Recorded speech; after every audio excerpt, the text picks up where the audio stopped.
शाहनवाज, आज budding mariners academy को 1 साल पूरा हो गया।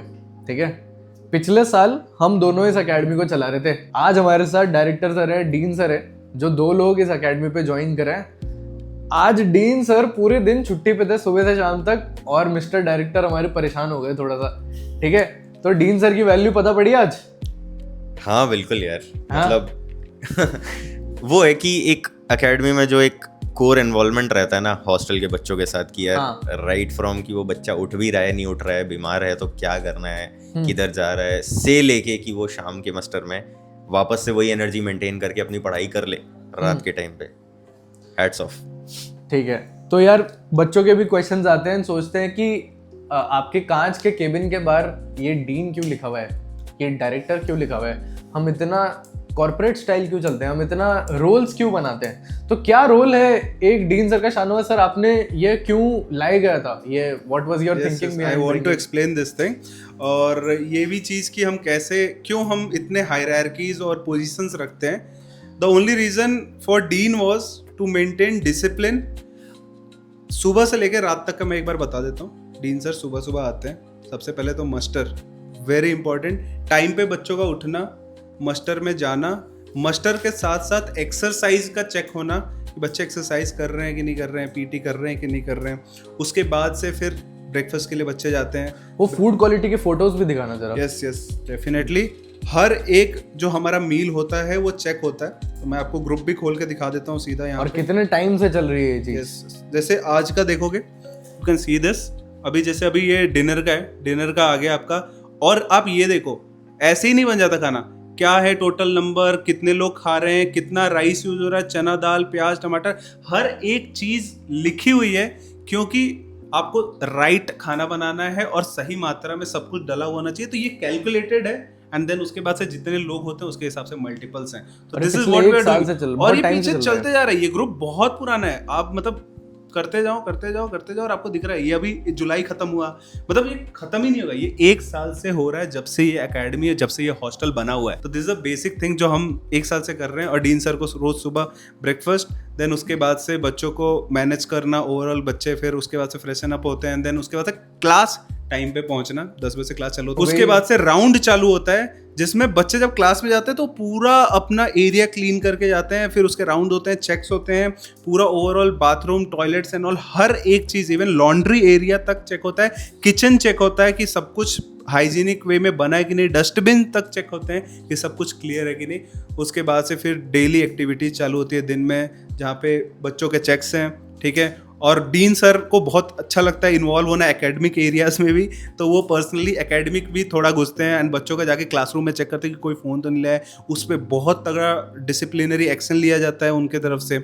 उसके अलावा फिर शाम के टाइम पे आ जाते हैं, तो शाम के टाइम पे आउटिंग के टाइम पे बच्चों को मैनेज करना, उनको इन्वॉल्व होना बहुत अच्छा लगता है। लंच के टाइम पे बच्चों के साथ बैठ के, बच्चों के बीच में बैठ के उन सारे बच्चों से बात करना कि लंच कैसा है, खाना कैसा है, और खुद उसको खाना, ये सब चीज़ें डीन सर करते हैं। शाम को मस्टर के टाइम पे यार, आजकल तो अभी जस्ट अगर थोड़ी देर पहले मैं ही आ रहा हूँ मस्टर से, वहाँ पे सेलिब्रेशन हो रहा है, बच्चे बहुत खुश हैं।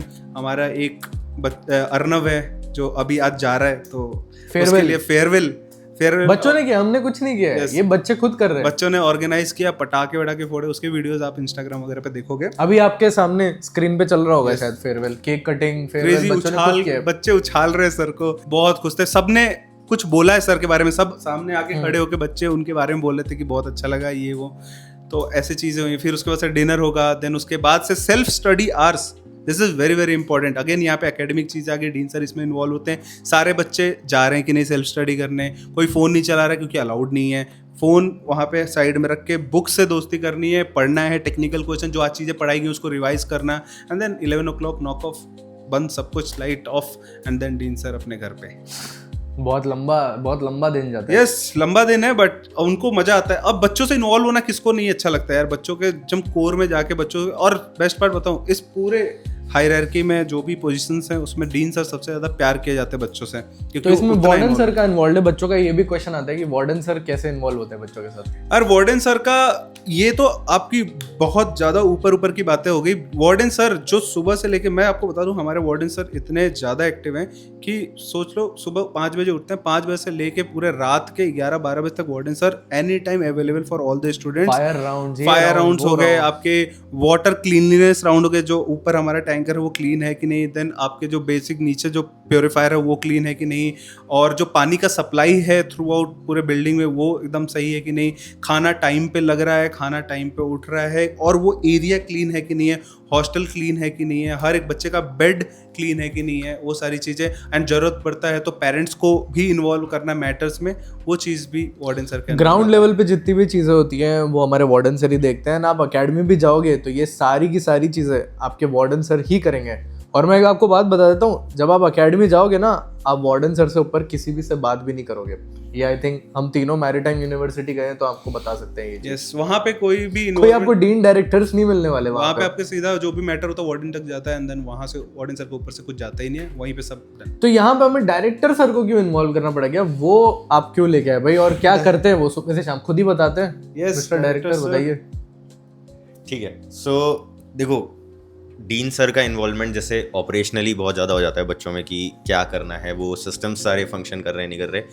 मेरा as a director is more toward academics कि यार अगर बच्चा आ रहा है ना, वो एक उम्मीद से आ रहा है कि भाई मेरे को सिलेक्शन चाहिए, उसके लिए कोई फ़र्क नहीं पड़ता कि वो शायद सुबह 6 बजे भी उठे, रात में 12 बजे तक भी जागे, 100 पुशअप भी लगाए, उसको किसी चीज़ से फ़र्क नहीं पड़ता। At the end of the day what matters is कि भाई वो सिलेक्शन लेने आया था और वो ये लेके जाता है। एंड वो मैं अपनी जिम्मेदारी पे रखता हूँ। जब पेरेंट्स भी काफ़ी सारे आते हैं, बात करके जाते हैं कि सर ऐसे ऐसे है, आपके भरोसे छोड़ के जा रहे हैं, मैं उनसे लिटरली यही बात कहता हूँ कि आप बिल्कुल छोड़ के जाओ, मैं इसको जो बोलूँगा ये फॉलो करेगा, मैं लिख के दे सकता हूँ सेलेक्ट होके निकलेगा। मेरा काम अब यहाँ पे ये आ जाता है कि apart from telling them what to do, I ensure that they do. क्योंकि आजकल क्या है ना, वो थोड़ा सा ये रील इंस्टाग्राम वाला जमाना है, आप सिर्फ बता दो उससे काम होता नहीं है, आपको करवाना भी पड़ता है। अब आपने अगर बोल दिया कि आज ये होमवर्क फिजिक्स का मान लो रे ऑप्टिक्स से डन हो जाना चाहिए, तो क्या सर आप गारंटी दे रहे हैं? क्योंकि बहुत बच्चों ने वीडियो बनाया और बोला कि सर आप गारंटी देते हैं, सिलेक्शन करवा देते हैं, ये सब, तो आप क्या गारंटी देते हैं खुला में पेरेंट्स को? ठीक है, बच्चे थोड़ा सा लास्ट ईयर मिसअंडरस्टूड कर गए। What is guarantee? Guarantee selection की है, but as an academy more of it is guarantee preparation की है। भाई सिलेक्शन एट द एंड किसका होगा? तुम्हारा होगा ना, तुम्हें ही सिलेक्शन चाहिए। मेरा काम क्या है कि तुम्हारे सिलेक्शन में जितनी चीज़ें तुम्हें चाहिए ना, राइट फ्रॉम सुबह से लेकर रात तक, तुम्हें अगर इतना भी पूछना है कि सर मैं इंट्रोडक्शन कैसे दूं अपना, वो भी मैं तुम्हें बता सकता हूँ। तुम्हें ये भी पूछना है कि सर ऑल इंडिया रैंक 1 कैसे लाऊं IMCD में, वो भी मैं तुम्हारा करा सकता हूँ। मैं डे 1 के ओरिएंटेशन, मैं सबके साथ ओरिएंटेशन लेता हूँ, जितने भी बैचेस स्टार्ट होते हैं ऑफलाइन अकेडमी के। मैं जाके क्लास में पहली चीज़ ये बोलता हूँ, यहाँ क्लास में बैठा हर बच्चा ऑल इंडिया 100,000 के अंदर आ सकता है आराम से, बट क्या सब आएंगे? वो किस पे इंश्योर करेगा? वो इंश्योर करेगा कि मैंने जो जो चीज़ें बताई, मैंने जो स्टेप्स तुम्हारे लिए बनाए, मैंने जो तुम्हारे लिए मॉक टेस्ट डिज़ाइन किए, तुमने उनको कितना इफेक्टिवली यूज़ करा। मैंने अगर आज बोला सैटरडे है, मॉक टेस्ट दो, ऑनेस्टली दो, उसके बाद बैठ के एक रिविजन तो करो उस मॉक टेस्ट का। 100 में से तुमसे हो सकता है 20 सवाल नहीं सॉल्व हुए, उन 20 सवाल को दोबारा किसको अटेम्प्ट करना पड़ेगा? तुमको करना पड़ेगा। वो चीज़ें तुम करते हो तो रिजल्ट आता है, वो रिजल्ट दिखता है जब फिर बच्चे लेके आते हैं ऑल इंडिया रैंक 100, 500, तो लेके आए थे लास्ट ईयर के भी बच्चे 1 भी लेके आते हैं, कुछ बच्चे 5 भी लेके आते हैं, कुछ बहुत सारे बच्चे बहुत कुछ रैंक्स लेके आते हैं, कोई दिक्कत की बात नहीं है उसमें। But of course at the end of the journey कुछ बच्चे बहुत अच्छा पढ़ते भी हैं और वो रैंक नहीं भी लेके आते। So there are both ends of the pendulum, तो कोई दिक्कत की बात नहीं है, वो तो चलता रहता है। भाई सपोर्ट में कभी कमी नहीं आएगी। जैसा अभी भी अपन देख सकते हैं, अभी 8 बज गया है, ठीक है, and we all are sitting here, ठीक है, अपन बैठे हैं, डीन सर बाहर हैं, बच्चे सेलिब्रेट कर रहे हैं, ठीक है, थिंग्स आर गोइंग ऑन। मतलब ऐसा नहीं है कि तुम्हारे प्रिपरेशन में हमारी कोई कमी आएगी। हम, जैसा मैं पेरेंट्स को भी कहता हूँ, अपनी तरफ से 110 ही रहेगा, वो बच्चा ही है जो वो थोड़ा एंड मैं पीछे इस बात की भी आपको गारंटी दे सकता हूँ कि percentage selection wise budding mariners academy में आपको बेस्ट ही मिलेगा। लाइक लास्ट ईयर भी जो हमारे पास जितने भी बच्चे थे, more than 75%, 80% wise selection rate था ही यहाँ पे। एंड इस बार भी हम मेक श्योर करेंगे, भले ही IMU CET का percentage wise selection rate tougher ही जाता जा रहा है, लेकिन हम लोग मेक श्योर कर रहे हैं कि हम भी अपना परसेंटेज सिलेक्शन रेट ऊपर ही करें, चाहे ऑनलाइन की बात हो चाहे ऑफलाइन की, लेकिन ऑफलाइन में तो हमें ज़्यादा ही करना है। क्या चीज़ें थी शाहनवाज जो हम इस बार मिस आउट करें और इस बार हम मेक श्योर कर रहे हैं कि उस पर हम फुलफिल करें? क्योंकि हमने क्लेम किया था कि हम लोग गारंटी देंगे या फिर ये करेंगे, लेकिन हम वो नहीं कर पाए, जब हम बच्चों का मेक श्योर नहीं कर पाए कि वो अटेंडेंस तक 100% नहीं कर पाए, बाहर बच्चे कुछ रहे तो उन पर हम मेक श्योर नहीं गए, क्या करेंगे हम इस बार? ओके, सो बहुत बेसिक चीज़ें जो हमने चेंज करी है और बहुत एडवांस लेवल की भी चेंजेस हमने इस बार करे हैं, जो कि मैं आपको एक एक करके लिस्ट कर देता हूँ। सबसे पहले स्टार्ट करते हैं बहुत बेसिक चीज़, जो कि क्लास में आना है। तो जैसे हॉस्टल के बच्चे हैं उनके लिए तो मैंडेटरी है, ठीक है, वो तो आएंगे ही आएंगे, बट जस्ट इन केस अगर कोई बच्चा छुट्टी लेके घर चला जाता है तो वो नहीं आता है। लेकिन बाहर जो नॉन हॉस्टलर्स बच्चे हैं उनके लिए काफ़ी ज़्यादा हमने स्ट्रिक्ट किया इस बार। एक sorry, just to interrupt you, disclaimer देता हूँ एक, हमने ऐसा क्यों किया? 95% सिलेक्शन रेट है पिछले साल का उन बच्चों के साथ जो बच्चों का अटेंडेंस रेट 75% से ऊपर है। अगर आप भी एक सीरियस एस्पिरेंट हो जो 2027 में IMUCT और स्पॉन्सरशिप साथ में फोड़ना चाहता है, इस बार नहीं कर पाया अच्छे से, ऑफलाइन एकेडमी का फॉर्म है, कर दो, लेकिन मेक श्योर करो कि तुम क्लास में हर दिन आओगे, प्लीज कंटिन्यू। ओके, सो बाहर के भी बच्चे हैं एक दो जो बहुत टाइम पे आते थे और फुल अटेंडेंस के साथ है। कल्पित नोनिया एग्जांपल है, एंग्लो इंडियन में स्पॉन्सर्ड है, वेरी गुड रैंक के साथ है, तो ऐसे बच्चे और भी हैं अपने पास। सो वहाँ पे हमने इंश्योर किया कि हर एक बच्चे का अटेंडेंस रिपोर्ट जो है वो डेली उसके पेरेंट्स के पास जाएगा, और बच्चा अगर एब्सेंट होता है तो कॉल कर देंगे हम घर पे, ठीक है। तो वो चीज़ हमने मेक श्योर करा। सबसे पहली चीज़ है, सबसे बेसिक चीज़ है कि क्लास में आना है, बिकॉज क्लास में जैसे सर ने बताया, क्लास में आओगे तो भाई डेफिनेटली चेंज होगा, क्योंकि आप जो चीज़ें पढ़ाई जाती हैं, जो होमवर्क्स मिलते हैं वो आप करना स्टार्ट कर देते हो। सेकेंड थिंग कि पेरेंट्स का इन्वॉल्वमेंट कम था लास्ट ईयर। पेरेंट्स जैसे आप PTM कराते हो तो आप 3 मंथ्स या 4 मंथ्स या 2 मंथ्स में आप एक बार PTM कराते हो, तो last year number of PTMs कम थे। इस बार हमने मंथली PTM डाल दिए। क्यों? क्योंकि पेरेंट्स को पता होना चाहिए कि उसके बच्चे के रिमार्क्स क्या हैं, इस पूरे महीने में उसके क्या परफॉर्मेंस है, क्योंकि महीने में 4 मॉक टेस्ट तो हो ही रहा है और एक आपका पूरा ओवरऑल मंथली मॉक टेस्ट हो रहा है, तो वो तो आपका हो ही रहा है सामने। इंटरव्यू दे रहा है बच्चा, उसका भी आपके पास रिमार्क्स है। उसके अलावा हमने जो CRM डेवलप किया है फॉर ऑल आवर कैडेट्स, उसमें बहुत बेसिक चीज़ ये है कि कोई भी बच्चा कुछ भी गलती करता है वो रिमार्क्स उसमें डल जाता है, तो उसके प्रोफाइल पे, बच्चे के प्रोफाइल पे जब मुझे मंथली रिपोर्ट पेरेंट्स को देना होगा तो मुझे उसका कच्चा चिट्ठा नहीं खोलना है, मुझे उसका बस डैशबोर्ड खोलना है। For example there is a student name Lakshya, तो लक्ष्य का मुझे डैशबोर्ड खोलना है and I will be able to see everything. Attendance का क्या परसेंटेज था उसका मॉक टेस्ट में क्या स्कोर रहा है पिछले इस महीने का, उसका मॉक इंटरव्यू में क्या रिपोर्ट है, उसके अलावा उसका जो ओवरऑल रिमार्क्स है कि अगर किसी ने गलतियां करी हैं तो वो चीज़ें आप पेरेंट्स को बता देते हो, तो पेरेंट्स इस लूप में रहते हैं। And same for the all the parents जो इस वीडियो को देख रहे हैं, तो अगर आप इतने ज़्यादा एक्टिव हो तो आप लॉग इन कर लो और अपने बच्चे का परफॉर्मेंस भी देख सकते हो लाइव कि उसका अभी क्या स्कोर चल रहा है, and everything on our CRM आपके लिए भी बना हुआ है। तो ये एक बेसिक चेंज है। मॉक टेस्ट को हमने OMR बेस्ड किया है, ठीक है। अब हम क्या करते हैं, हमने तो एक एज अ फीचर डाला था कि यार मॉक टेस्ट देते हैं बिकॉज कंप्यूटर बेस्ड टेस्ट होता है बच्चों का, तो उससे एक्चुअल में प्रैक्टिस हो जाएगी उनकी। बट क्या होता है ना, कुछ बच्चे शैतान होते हैं, वो लूप होल्स निकालते हैं, तो वो साइड में स्लाइडर बटन होते हैं, उसके थ्रू ChatGPT कर लिया, ये कर लिया, मस्ती कर ली थोड़ी। ऑल्दो इनको उस पर मिल जाता है 3 बार में वो बैन भी हो जाते हैं, बट थोड़ा बहुत मस्ती सब बच्चे कर लेते हैं, तो उसको पूरा हटाने के लिए हमने सेटिंग अरेंजमेंट चेंज कर दिया एंड बच्चों को दूर दूर बैठा के OMR सेट। और बेस्ट पार्ट सेट्स हैं, यहाँ पे हम 4 सेट्स पे भी करा चुके एग्जामिनेशन, 6 सेट्स पे भी करा चुके हैं, 8 सेट्स भी, और हम जितने नंबर चाहें हम उतने नंबर सेट्स करा सकते हैं because we have our CRM, ठीक है। एंड उसके परफॉर्मेंस ऑफ कोर्स आपको उस पर भी दिख जाएंगे। तो देयर आर बेसिक थिंग्स जो हम IMUCT और जो रिटन एग्जामिनेशन है उसके लिए कर रहे हैं। इसके अलावा और भी चेंजेस, जैसे कंपनीज के लिए प्रैक्टिस के लिए हमने कंपनी के मॉक टेस्ट ऐड कर दिए। और बच्चे बोल रहे थे कि कुछ बच्चे होते हैं जिनके रैंक्स होते हैं, फॉर एग्जाम्पल मैं फरवरी बैच का बोल रहा हूँ। फरवरी बैच का ऑल्दो हमारा सिलेक्शन परसेंटेज बहुत बढ़िया था, हमारे 12 बच्चे थे, 11 बच्चे सेलेक्ट हो गए थे, ठीक है। लेकिन अब इस बार 100% उसको करने के लिए मेहनत बोल रहा हूँ, 100% सिलेक्शन गारंटी नहीं, थोड़ा ध्यान से सुनना इसको।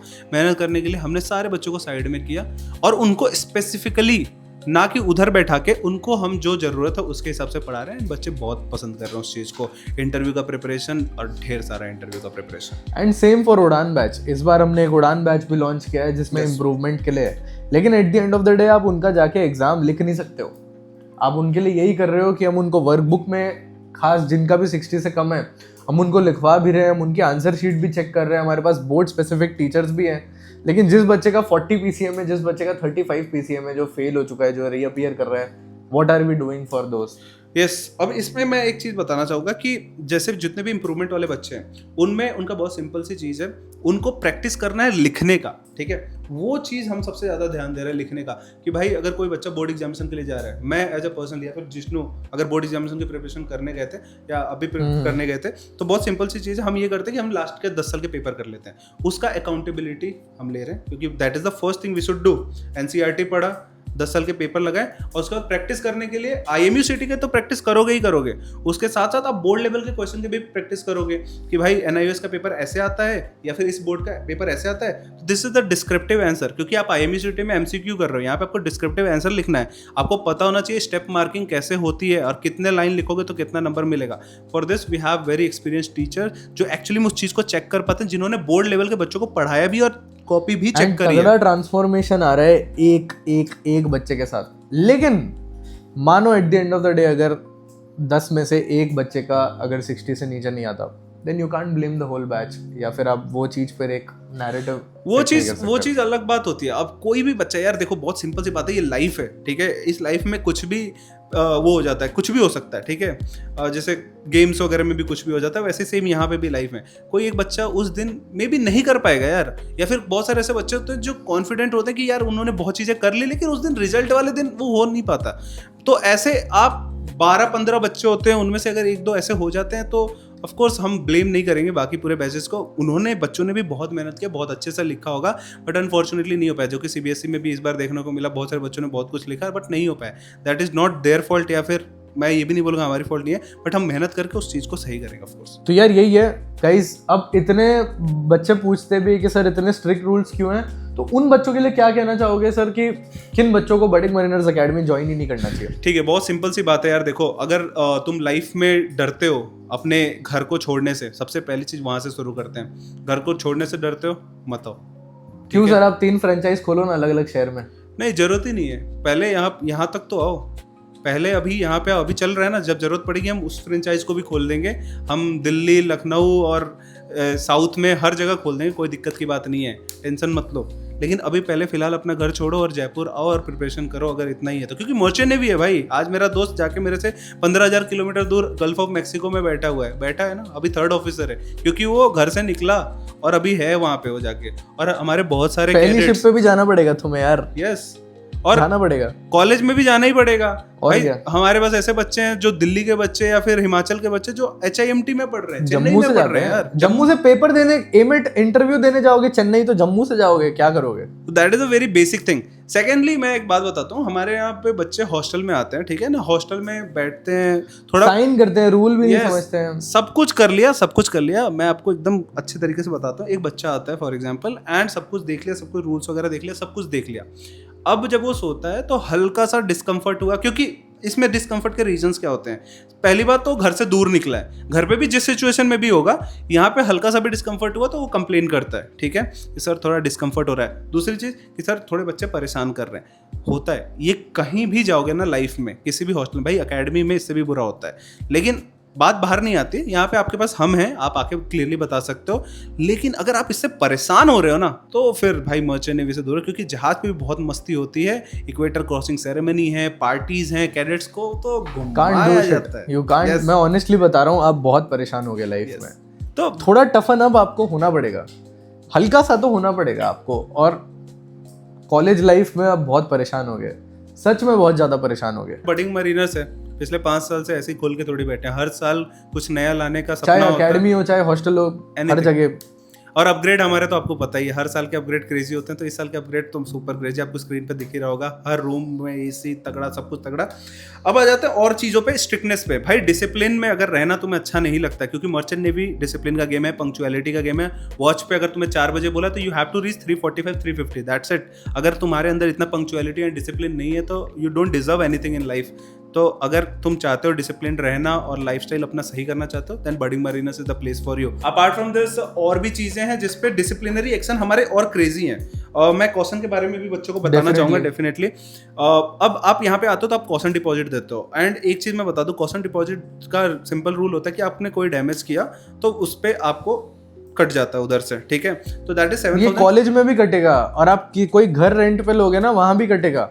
एंड दैट इज वाई वो कॉशन डिपॉजिट बनाया गया है। ये रूल पता नहीं क्यों किसी को समझ नहीं आता है, बट इसमें फर्दर रूल्स भी हैं, मैं आपको और अंदर लेके जाऊंगा। तो 7,500 इज द अमाउंट जो हम लेते हैं, दैट इज रिलेटेड को अगर आप कुछ डैमेज करते हो तो वो भी होता है। प्लस हमने इसमें क्या कर दिया है, एक और चीज़, बहुत क्लियर रूल्स हैं यहाँ की, क्लियरली मेंशन्ड है कि भाई आपको 1 मंथ का नोटिस देना पड़ता है। If you want to leave तभी आपको कॉशन डिपॉजिट रिफंड होगा, because that is the simple protocol which we have made and which you have to follow.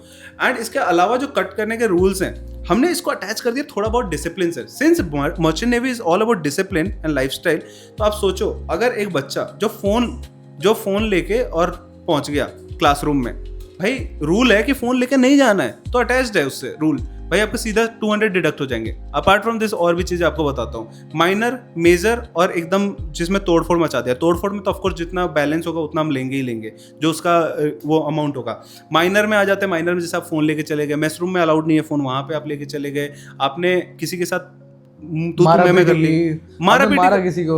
कर ली, वहां पे आपका अमाउंट बढ़ जाता है। और 3 बार आप 2 बार ऐसे इंसिडेंसेस करोगे आप रस्टिकेट ही हो जाओगे। yes. क्योंकि आप रियल मर्चेंट नेवी एकेडमी में भी करोगे, these are the same rules. आप मारा पीटी करोगे, आप ये सब करोगे, शिप पे आप मारा पीटी करोगे, आपको शिप से ही भेज देंगे, आपको रखेगा नहीं कोई। We are here at the institutional level, तो हम एक फेयर वार्निंग भी देते हैं। First round is fair warning and जो भी आपका फाइन लगने वाला है। सेकंड राउंड इज अगेन आपका डबल डिडक्शन एंड देन आपके पेरेंट्स को भी इन्वॉल्व करना पड़ता है। बट थर्ड में डिसिप्लिनरी कमेटी बैठेगी and the decision will be to rusticate you and निकाल दिए जाओगे। एंड रस्टिकेशन के टाइम पे देयर इज नो रिफंड, वो तो ओवरऑल ही नहीं है, बट उस टाइम पे तो बिल्कुल कॉज एंड रिफंड भी नहीं है। तो इस लेवल पे अपने आप को रेडी करना पड़ता है। आप यहाँ पे आए हो पढ़ाई करने के लिए, और सेम चीज़ मैं हर एक बंदे को बोलता हूँ और आपको भी बोलूँगा कि अगर आपके पास 1 साल है ना, आप 1 साल जम के पढ़ाई करो और फिर उसके बाद लाइफ में तुम मस्ती करते रहोगे, ये मेरी गारंटी है। लेकिन अगर इस साल को मस्ती में निकालोगे ना, लाइफ टाइम रिग्रेट करोगे और दूसरों को ब्लेम करोगे। ठीक है guys, so thank you so much. अगर वीडियो एंड तक देख ली है तो please subscribe to the channel. So I will see you in the next video. Bye bye.